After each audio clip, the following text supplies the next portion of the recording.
Hello and welcome everybody to Answers to the questions you asked during the AMA. But first, I have a question for you. All right, so I watch Stacked Golf, where they go to thrift stores and find amazing golf items. In Wisconsin, that doesn't happen very often. I go to thrift stores and once a year I find something interesting. This is a Ping S59, which was released. The S59 series were released in 2003? And I've never seen one of these before. This is the Tour model. You know how they come out with like the Tour model and the normal model?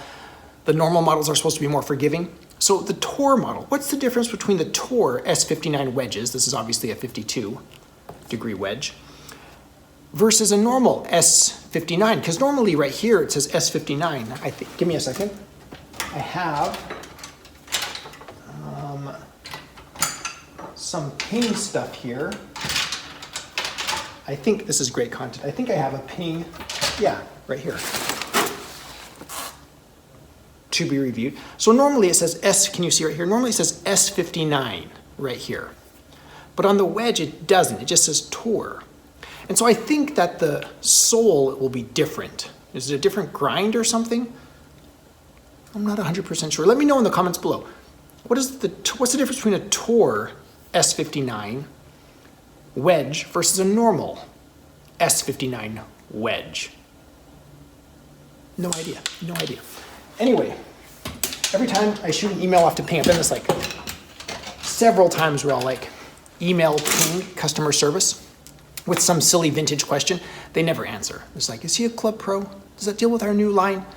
We don't know the answer, just ignore it. All right, let's get to the questions. I'm going to be looking at my phone. If I look, I'm not trying to be rude or distracting, it's just what's going on here. All right, so I'm going to pull up the questions. I did do this beforehand, but for some reason, this has been reset. So let's get to the comments here. All right, first, I'm just going to read from the top down. I'm not sure what order these were posted, but we're going to go.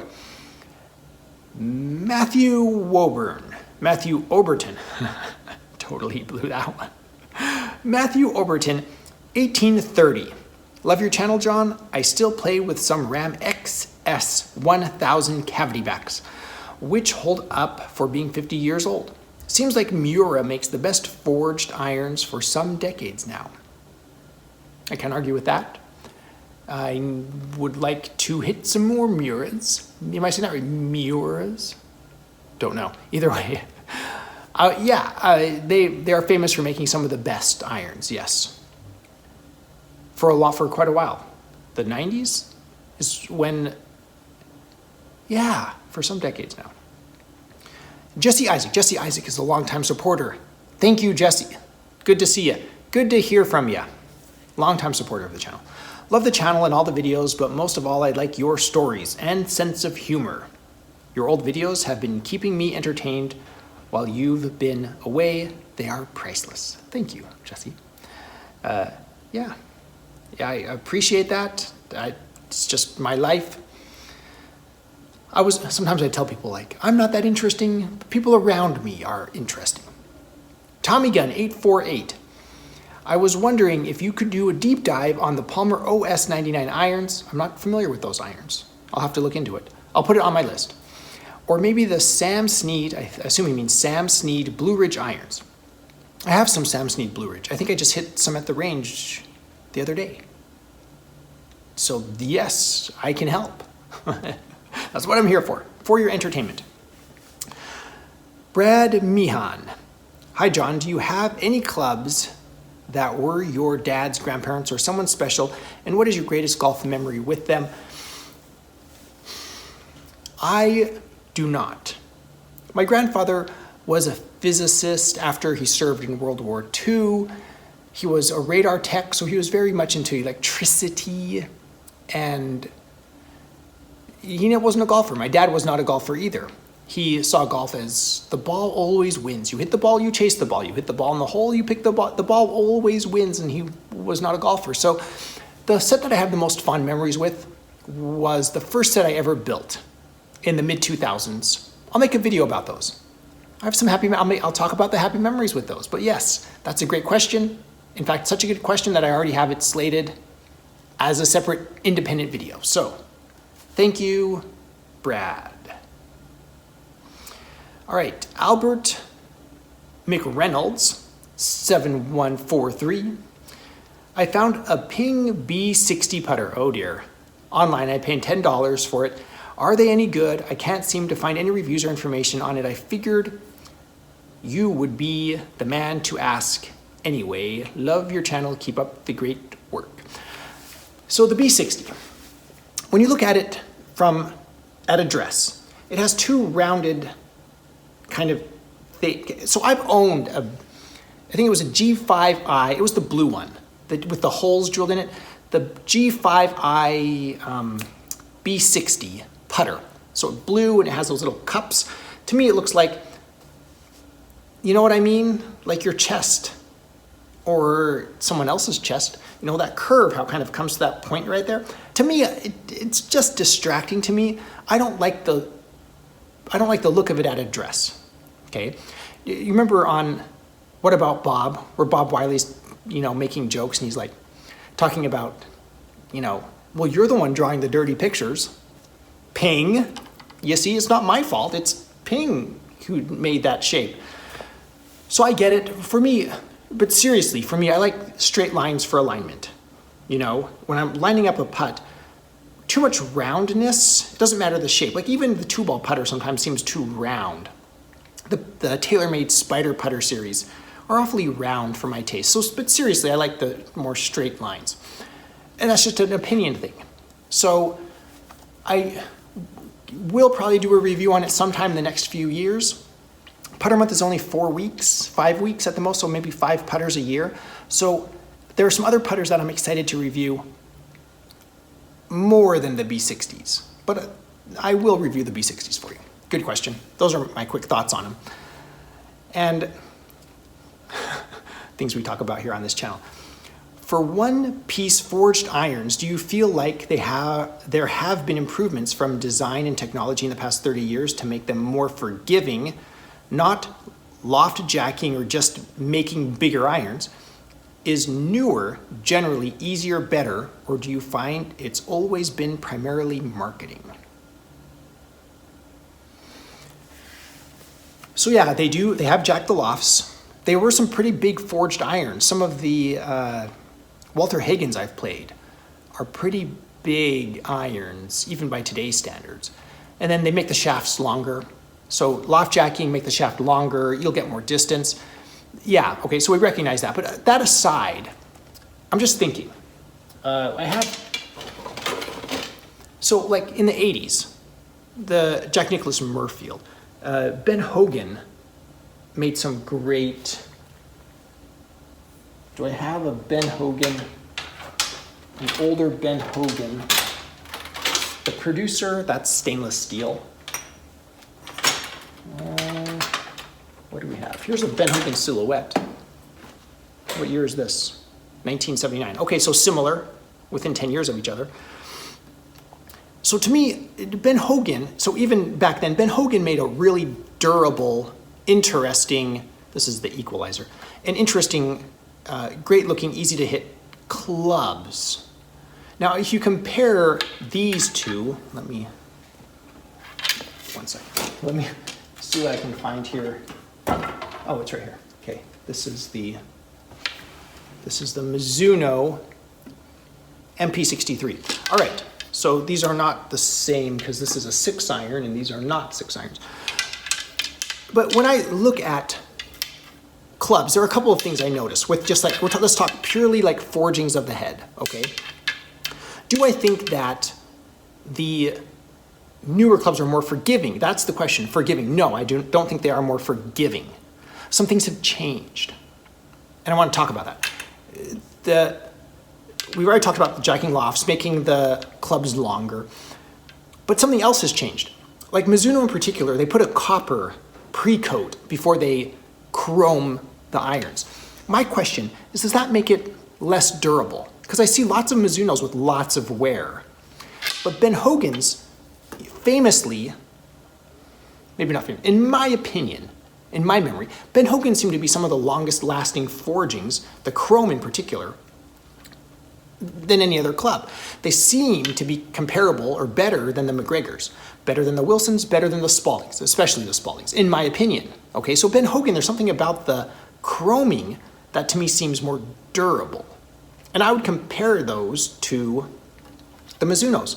Now, another thing about my opinion, it's my opinion that even though they're not more forgiving, modern clubs, and they might not be more durable, but in my opinion, modern clubs are more precise, more precisely built. They're built to a tighter tolerance. Is that the right way to say it?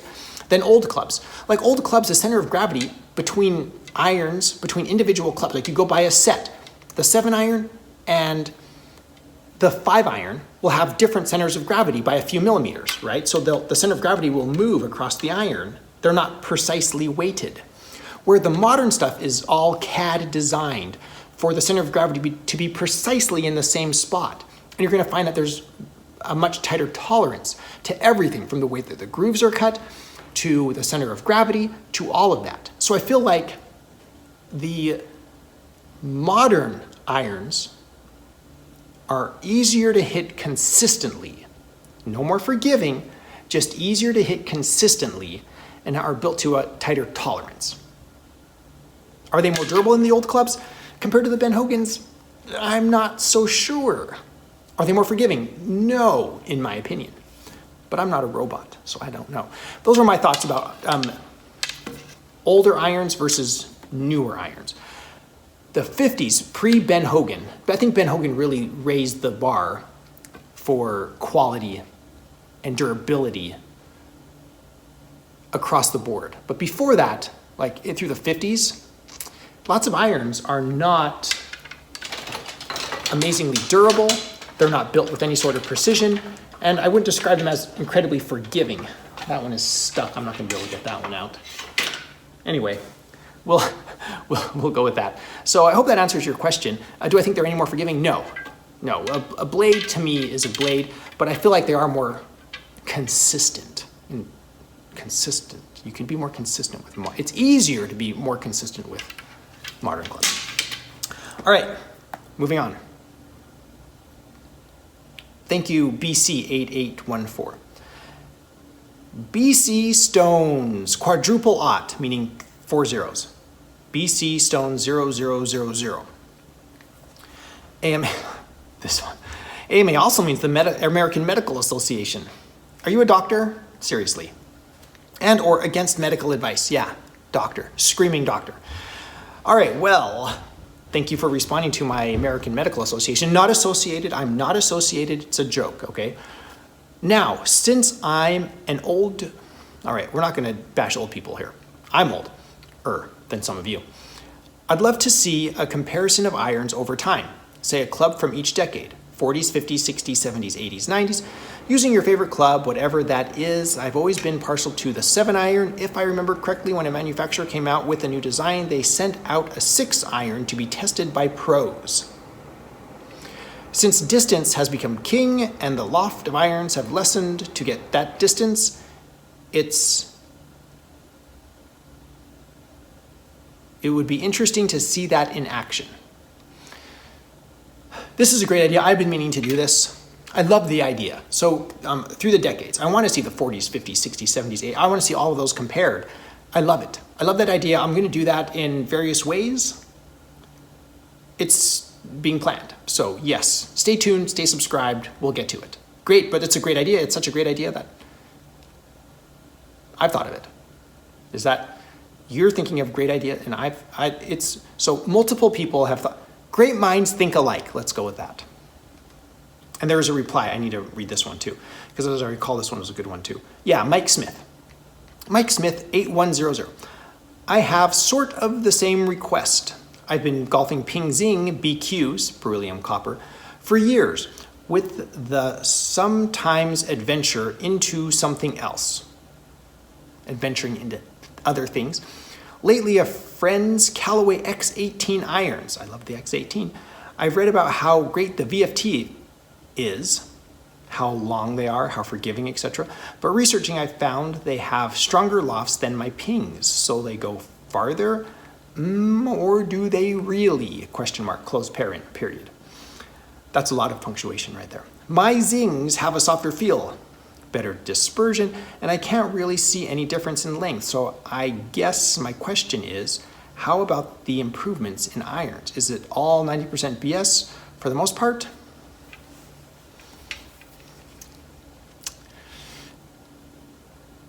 That's a tough question. Like I was talking about, tolerances are better, I feel like. Durability, I'm not sure you're going to see much in that. The VFTs are titanium. Does that make them more durable? So it gets back to what's better.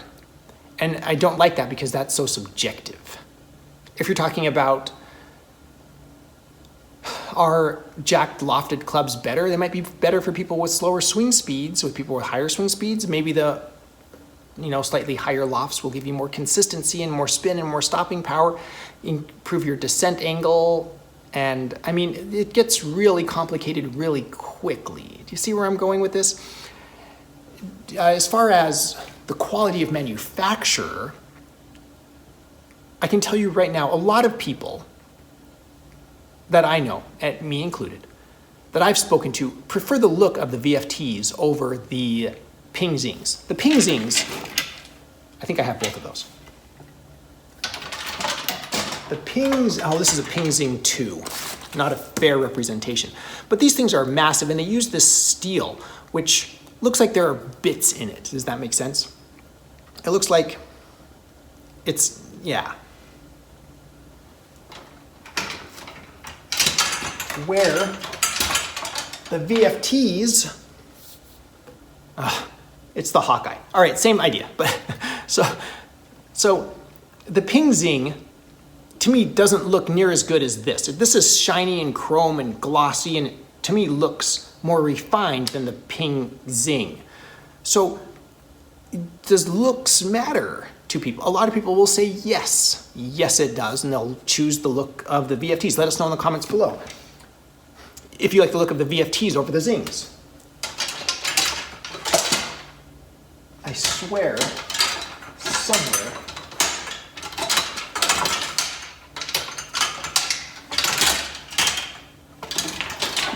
I do in fact have an actual VFT. We'll put that one aside for a second.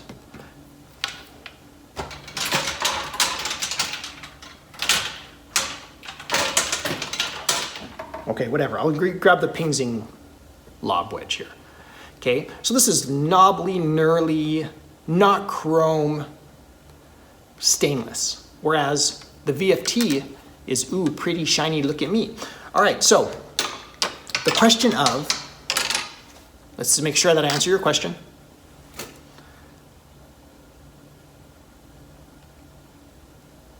How about the improvements in irons? This is all 90% BS.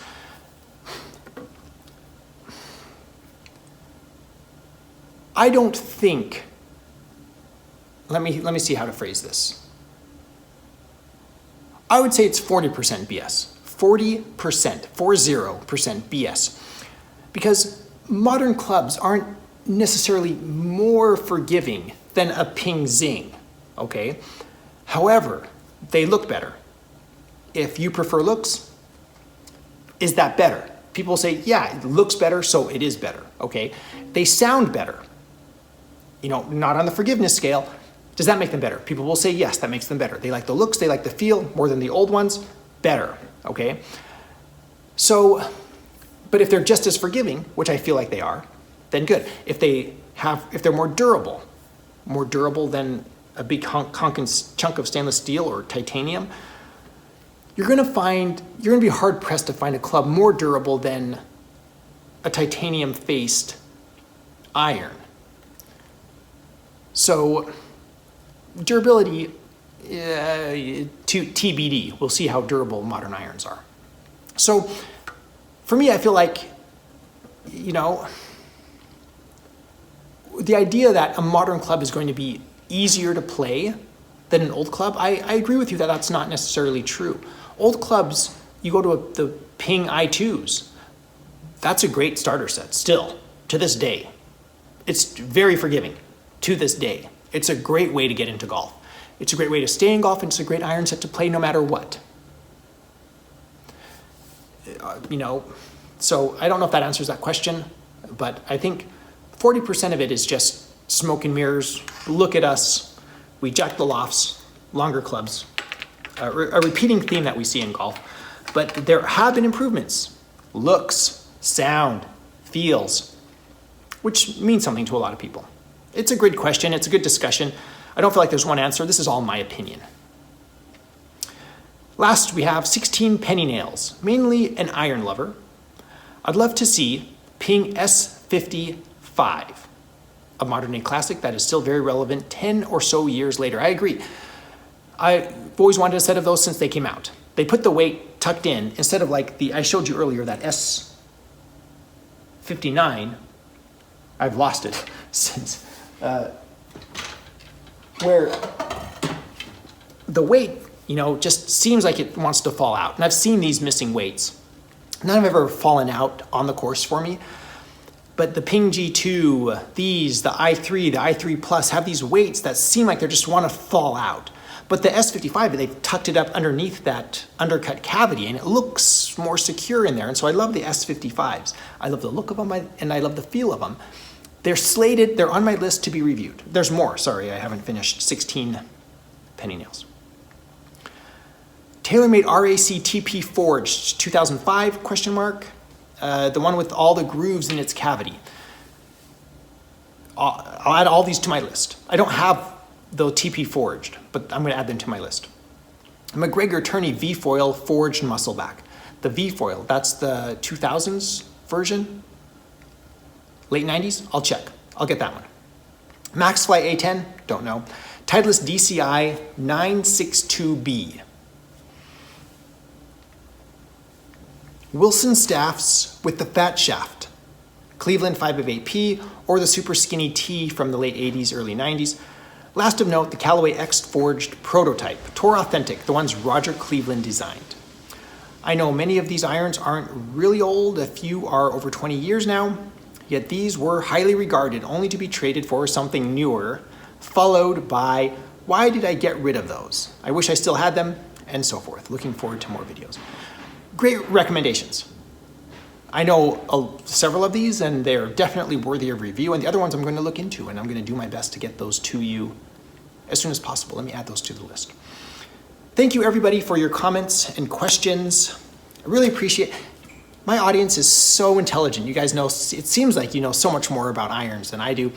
When I put something out there, irons, vintage clubs than I do. When I put something out there, the experts bubble up, and we get great information. Always read each other's comments, and thank you for participating in the AMA. Now, let's move on to fantasy golf. I came in dead last because 5 out of my 6 golfers were cut. So I'm going to put up the list of this week's winners and the season leaders in the Vintage Golf League. It's a free league. Everybody's welcome to join. Thank you so much. And I'd also like to give a big thank you to my patrons, especially Seth and Torlef. We've been messaging back and forth all week, and I really appreciate the excitement that my patrons have for golf. I also have some patrons that are huge into poker, and if you don't know, I also review poker chips on my other channel, Hobby Philic. So thank you, everybody, for your support. Another way you can support this channel is visiting my Amazon shop. I'll put a link in the description below. I am an Amazon associate. I make proceeds from qualifying purchases. Thank you for watching. Please subscribe if you like this content. I am the Vintage Golfer.